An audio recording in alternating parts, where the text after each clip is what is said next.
Okay, this is your very short video on what chemical equilibrium is. So an equilibrium is, I'm sure you guys can figure out, when you have equal amounts of something happening on both sides. So we've been talking about reactions. So now that we know what a complete reaction looks like, not just the matter aspect of it, balancing equations, but also the amount of energy that's being produced or being absorbed in that reaction is also a part of that process.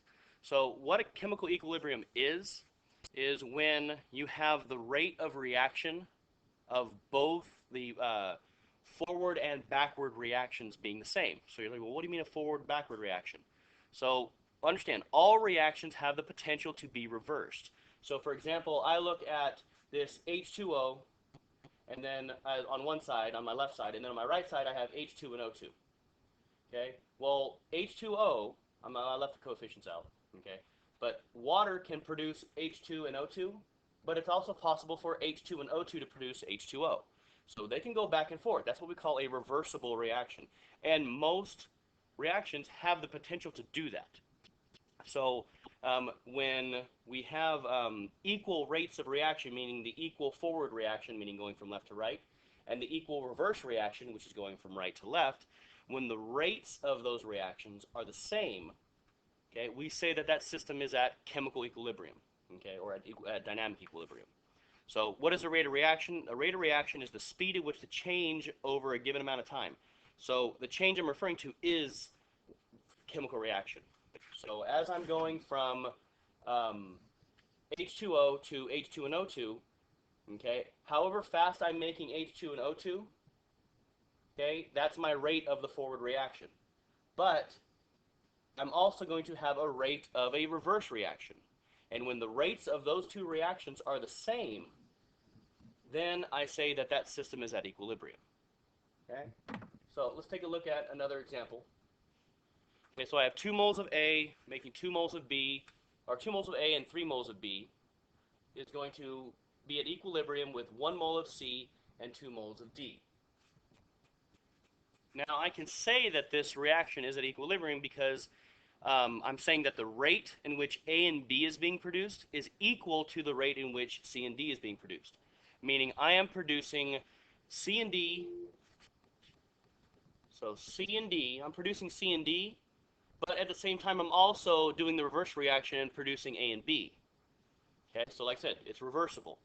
But I'm making, the rate in which I'm making C and D is equal to the rate at which I'm making A and B. And since they are having equal rates, that system is at equilibrium.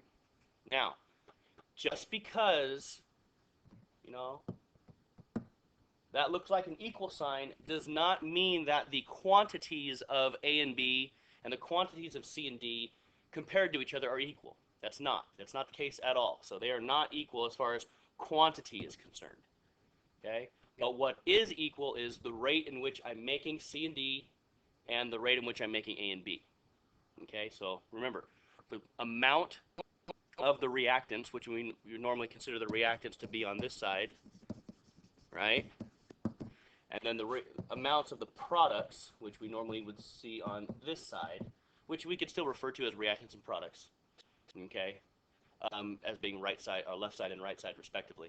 Okay, the amounts of them are not necessarily equal and usually are not. Okay, what is going to be equal though is the rate in which I make my products.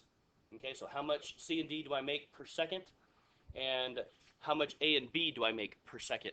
Those two values would be equal. So that is equilibrium. In class, we're going to talk about, well, what happens if I apply a stress to this equilibrium? Because if this system's at equilibrium, that means I'm making my products at the same rate at which I'm making my reactants. But I can apply stresses, such as I can add more C to the, what if I add more C to this reaction? What's going to happen? Or if I take away some of A, what's going to happen? Or if this is, um, an exothermic reaction, what happens if I lower the temperature or if I take out heat of this reaction? It's going to affect my equilibrium, and we'll be able to predict how with Le Chatelier's principle, which we'll discuss next time.